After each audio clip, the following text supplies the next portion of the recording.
Hello and welcome. I'm Vijay Srinivas. I'm here at the very same spot where Active Vijay's political rally took place here in Kharoor on September 27th evening, where 40 people for 40 people were killed, and including 10 children. So this is the exact spot, Velusamy Puram. So I'm also joined by my colleague to sort of take you through, to sort of recreate what exactly has happened. We at the Federal, we don't want to cast aspersions. We want to stick to the facts, and we'll talk to some of the finest. Two of the finest colleagues in our newsroom who are reporting right here. Shweta Tripathi, who has reported even in Vijay's Madurai conference and also at Nagapattinam a couple of weeks back. I'm also joined by Nisha P. Shekhar. She's again a senior producer and a colleague of mine who has reported extensively on Tamil Nadu politics as well. So let me begin with Shweta. Shweta, why do you think that actor Vijay has been allocated this particular spot? He's asked for 3 other spots as well in Kharoor. Why Velusamy Puram was allocated to him? Looking at that, Vijay, when we talk about this particular location, we'll just have a look at, this particular place was where Vijay was addressing the gathering yesterday evening on September 27. And as we can see, this is a main road which connects E-Road with Kharoor. And we also know that earlier the letter that was given for permission by TVK had asked for Lighthouse Roundtana, saying that they're expecting only about 10,000 people for this gathering, and that could cater to about 60,000 people as a gathering as a whole. Now, looking at Lighthouse Roundtana, it is a much more smaller space compared to this. So this was thought to be a better place in terms of being able to handle the crowd and having the rally in a much more smoother way. Okay, so Shweta says you say it's going to be a better place. Nisha has been reporting about this since this morning. She's been talking to a lot of witnesses as well. Nisha, but Shweta says this has been a better place compared to other places. But if you really see it, isn't this too small? This is exactly where the tragedy happened, isn't it? Thank you for the lead, Vijay. Yes, exactly. This place is very small. See, this is actually a two-way road. If I may request my cameraman KK to show the road. But as you can see, if a lorry comes, the road actually gets blocked. And when there are vehicles standing on both sides, there is a really, the traffic flow is not that very easy, even on a normal Sunday evening like this. So such a space, such a place was selected or rather given to TVK for their election campaign. And this is exactly where Vijay was speaking, and that is where the cameraman is showing you now. So this place is where you can see some lights that are put up for Vijay's campaign, and somewhere near those lights is where Vijay's campaign bus was, and that was where he gave his Kharoor speech at 7:30 p.m. on September 27, and to speak more about the crowd. So from morning I've been speaking to many witnesses and even other journalists who have come here to cover the aftermath. So apparently this road only half a kilometer of this stretch, if you could see, there is something called as the Akshaya Hospital, which you can see now. So from there to, if I could ask my cameraman to go to the other side of the road, few hundred meters till there. Now you can see a few autos going. So only this half a kilometer stretch was extremely crowded, is what we hear from witnesses here. And this half a kilometer stretch is where the stampede actually happened. And another information, which interestingly that I got from another reporter who I just spoke to now, said that apparently when Vijay entered the street, from this road, he put down the shutters on his vehicle. So people, we know very well, we have been covering this for a long time now, and we know that people mostly who come here, they come here to see Vijay Vijay, you know. They see him as an actor too. They still see him as an actor. So they mostly come here to see Vijay. So people who wanted to see Vijay as soon as he entered this road, they also were standing there. But since Vijay's windows were shut, since his blinds were shut, people had to, you know, move along with the vehicle toward the place where he was talking, so that they could at least get a glimpse of him. I remember speaking to many cadres, you know, who say that they've been seeing Vijay on the screen for a long time, and they actually came from various places to wherever he was speaking, be it Namakkal or Tiruvarur or Karur or Nagapatnam, wherever we have been covering. So people came there just to have a glimpse of Vijay. When apart from screen, away from screen, like in person. So those people who wanted to see him, they pushed toward the crux of the core of the crowd. So that is when the swaying of the crowd started, which was very evident during the 7:30 p.m. Speech. You know, even That was on. during the live show, you know, even before he could start the speech, the swaying of the crowd started. So once the swaying started, it is downhill from there, because it just takes one slip, you know, or someone to drop something and to, you know, bending down to pick it up. It takes only any such simple act as gesture. small act like that for the crowd to, trigger, get close to to the trigger a stampede. And then so that's what my, you know, from the visuals that we saw and from the eyewitnesses that we spoke to. So this is what I heard. And also once more, I'd like to ask the cameraman to show the place again. You know, all these areas were filled with people. We saw that in the visuals, also in the, in the videos also. It's the videos are flooding in social media right now. So that there was no one terrace or tree branch or a banner pole that did not have someone clinging on to it, and that is what we've been hearing from witnesses now. Okay, I think it's very interesting, Nisha, what you're actually talking about. I'm just going to come to you, Shweta, in just a bit. While crowd mismanagement has been the major concern about yesterday. I think when Uday Salan was here this morning, he also said that Vijay could have arrived early, and that would have been sort of ease the situation. All that would have been really helpful for the police officials to actually sort of manage the crowd and all that. So you were in Namakkal yesterday, right? So was everything okay at Namakkal, or what was it? Yeah, so even in Namakkal, we know that people were there right from like very early morning, around 4 o'clock in the morning. And what we've seen there is like it was supposed to start around 8:45. But what later happened is that until 12 o'clock or 1 o'clock, people had started to get restless. And after a point, when they started getting restless, there were kids, there were women, there were differently able people who we met and we spoke to. We saw that they were finding it very difficult to stand in the scorching sun. So they had taken shade using the banners of the related to the election campaign that were kept there. So they had put that to gain some shade. And like Nisha rightly pointed out, that people get really excited when they want to see Vijay. They are here to catch a glimpse of him, and that's what we saw even in the state conference in Madurai and Vikravandi. So we've seen that people want to do that, and even in Trichy, that was a thing. Like after the blinds were shut, people started to go along with the vehicle, and when they are going along with the vehicle, obviously it makes it so jam packed that the vehicle cannot move. So I think that's what happened here as well. And one of the journalists, senior journalists who we spoke to last evening, had also pointed out that he had, he was inside with the windows closed, which made people more anxious and curious to go see him.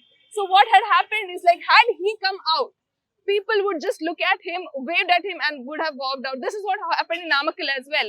But Shweta, I'd like to add one more thing. You were there in Madurai and and also in Namakkal. So, you said the situation were the same, but wasn't in Madurai the rally actually happened in an open space, right? It wasn't a rally per se. Yeah. So, isn't this a different? Yeah, but what I'm talking about is in Namakkal and Madurai, the pattern what we are seeing is like people were there. The moment they saw Vijay, they thought their purpose is to come to the conference or to the rally is done. And they slowly started going back because they had been waiting for hours. So the same thing in Namakkal and Madurai. The Madurai had the advantage that it was an open space and they could go back from there. So when we talk about the delay is again like you were asking, Vijay. Arriving on time could have helped ease the dehydration, exhaustion of the people who were there from morning until late evening. Like it was put on social media that the Actually, when was Vijay supposed to come? Can you give us the time that Yeah. was promised? Yeah, Nisha. So in Namakkal, he was supposed to be there by 8:45. But what happened is, what we saw is he reached there by around 2 p.m. and he had left Chennai around 9 o'clock. And from 9 a.m. in the morning, yes. And after the Namakkal event got over, it was around 3:30. So I think by the time he could actually leave the limits of Namakkal, it must be 4 o'clock. He was supposed to be here as per the requisition letter. It says 3 o'clock is when the rally was supposed to happen here in Karur, but he had reached here around 6:37 p.m. It was about 7:30. Yeah, and people had gathered here right from the morning, from 6 o'clock, because they are so excited to see him and they wanted to be here first. This is an interesting thing, we'd like to add. Wherever our team went, we noticed this. When I was in Nagapattinam a couple of weeks ago also, the promised time was somewhere around 11 o'clock. Of course, yeah, he was late. But then, even though Vijay was supposed to come in at 11 o'clock, people started to gather from as early as 6 o'clock in the morning. So this is a trend that we see. Even if Vijay gives a time, people come in hours, earlier to get a proper vantage point, so that even here I could point out, that tree, that was apparently the tree was more, they had more branches on the tree, and people climbed the branches to get a better view of Vijay, and the branch apparently broke, and near the tree, which is not, it's not very visible now. So there is an electricity junction box again, which was damaged. And again, on this side of the road is where the generators were kept. So when the stampede started to happen, people started to get onto the generators. Is what the generator which was running, which was operational, people tried to get onto it, to escape the stampede. So that has been the situation there. And also, if I may ask Shweta to explain more about what happened in Trichy. For example, our colleague Pramila was there in Trichy, and she underwent a great ordeal along with our cameraman Karnagaran, who is again handling camera for us now. So would you like to narrate what happened to Pramila in Trichy? Yeah. So, Trichy was the first election rally, and after seeing two open spaces where the conference was held, Trichy saw a huge, immense crowd. But the problem there was, again, which has been pointed out multiple times by multiple people, is the crowd management. Even if there is a certain amount of time, the access to the venue was open throughout. So people wanted to be the first ones to be able to see him closer. And this was the same thing which was there in Trichy. Again, he was late, but at the same time, people wanted to get closer to the vehicle, and was the first rally where he had exclusively come to this one particular district to meet the people. So that is one thing which the people were excited about, and they wanted to be there. Yes, and because it got so delayed here in Trichy, that it was difficult for him to move past that particular stretch to reach Ariyallur, and that did not happen. Now, when we talk about crowd management, we also talk about basic amenities. And while we have seen that 10,000 water bottles, 20,000 water bottles were all managed and arranged, but it's not enough when you have crowds of like 50,000, 40,000 people.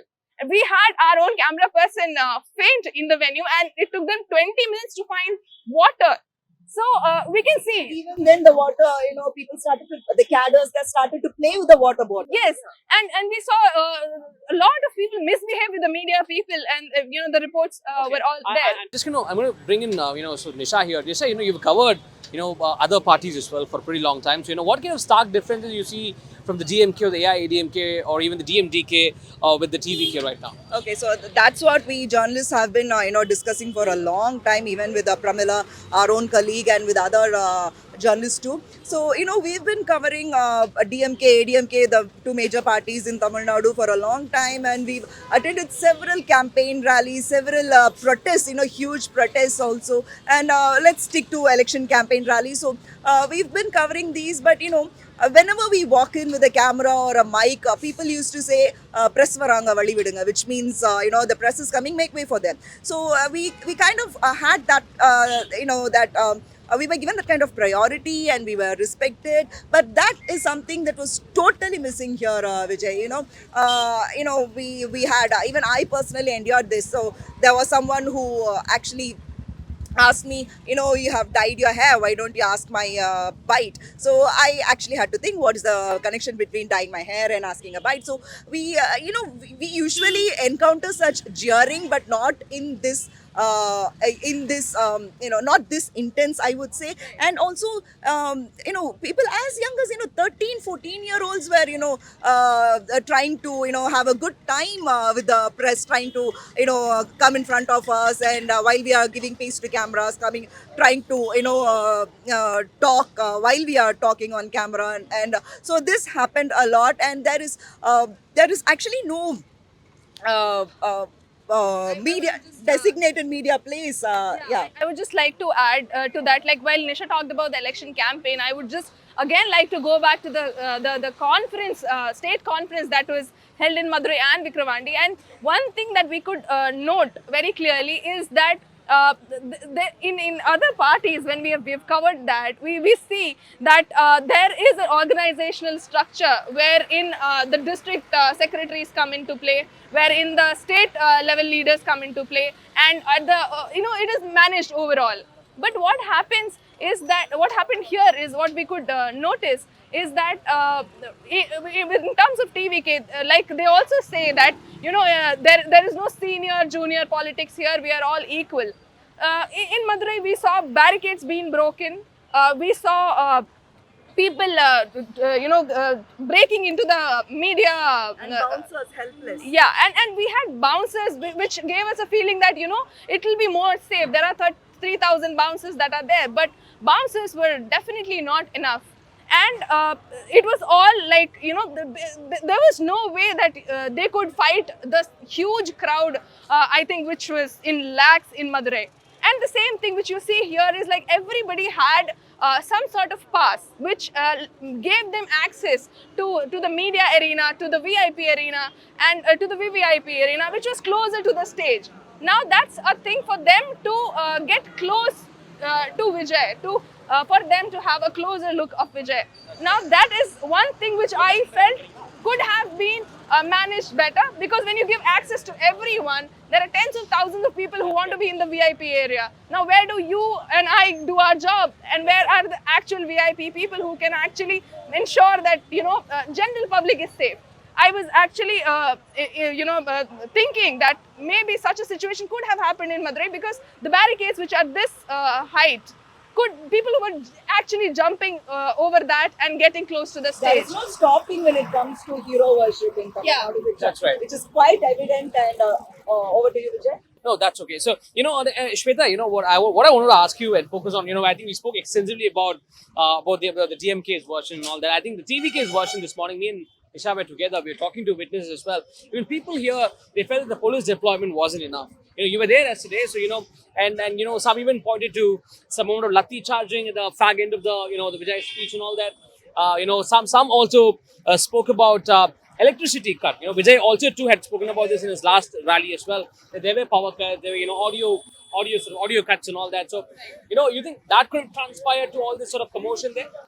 While like there are such speculations, there are such allegations being made by the public, eyewitnesses and all. But I'd just like to clarify here, talking about the audio system. Now that works through audio transmitters. That is not operated on power. And even what we have gotten to know from certain sections of the police here when speaking to them is that the power was cut because there could be a risk of electrocution, because people were high, they were climbing the trees, they were climbing the poles, and there were transformers which are in open spaces. So we have to be very careful in terms of that. So that is why probably the electricity was cut. Since even after the power cut, if you can see that even after the power cut, this is where the generator was there, which was functional, and there was power to Vijay's vehicle and the nearby lights and everything, because that was operated on the through the generator. So I think that should not have been a problem. And audio again is a complete different system, which is not run on the power here. That is a completely different transmission system. So power, I mean, yeah, that could have led to. What would they have used this generator for if it's not for audio or speaker? That was, I think, for the lighting and running on the other equipments that were there. Audio system is a complete different thing that was operated. We've spoken to some technical teams who have explained us about this. So, to my knowledge, this is how the PSA system that was used by Vijay operated, and I don't see a link to that. But yeah, maybe power cut would have definitely led to some sort of stress among the people, because suddenly it's dark. But we could see the pathway was lit. If I could, ask more about what you saw in the hospital, Shweta, because, Shweta was there the whole night, at the hospital, reporting from the hospital. Could you please explain what you saw at the hospital, how the scene was there? Nisha, it was, I mean, to recall it, it feels nightmarish to think about that. We saw, like, hundreds of people wailing, crying and screaming, as some of them had lost 2-3 people of the same family. We met a person whose son was the only breadwinner of the family, and his wife was pregnant 7 months. We had young children who had lost their father as young as 1 year old, who don't even know what actually happened to their father, where did they go. We also got to know from the police officials that there were some people who could not be traced by the family. They had gone alone to the rally, and after they were moved to the hospital, they had received the calls from other people saying that your family member is here and you need to come here and identify the bodies. So it was truly horrific to see that throughout the night, and people who had actually thought of an excited event, they were excited for this, actually ended up in such a big tragedy, and that was something beyond comprehension that they wouldn't have imagined. So it was really heartbreaking to see that. And this is actually, if I could recall, there was an incident in Thanjavur and Kumbakonam earlier, which were actually religious events. Of course, the Kumbakonam event had the presence of then Chief Minister J. Jayalalitha. But this is for the first time, is what I can, to my knowledge, it's the first time there is a political election rally which has led to such a stampede and loss of lives. Okay, and thank you, Shweta, for your inputs. And to think, just few hours ago, this very road, was filled with people and joy and lot of music, and like it always is for any Vijay rally. There's a lot of music, there is a lot of drumming and dancing, and it turned out to be a very unfortunate evening for many, and traumatic experience for many. And over to you, Vijay. Well, that's a wrap. And, Chief Minister M.K. Stalin was there in the hospital yesterday, where he, met the victims' families. And he also said that there's going to be a probe panel under, Aruna Jagdishan, and Actor Vijay has also now put out a petition in the Madras High Court where he's asked for an independent probe. So we don't know how things will pan out here on, but I'm sure there'll be lots of political ramifications. And I'm sure there are also lots of cues for Madam Aruna Jagdishan to probe further as well. Thank you very much for watching.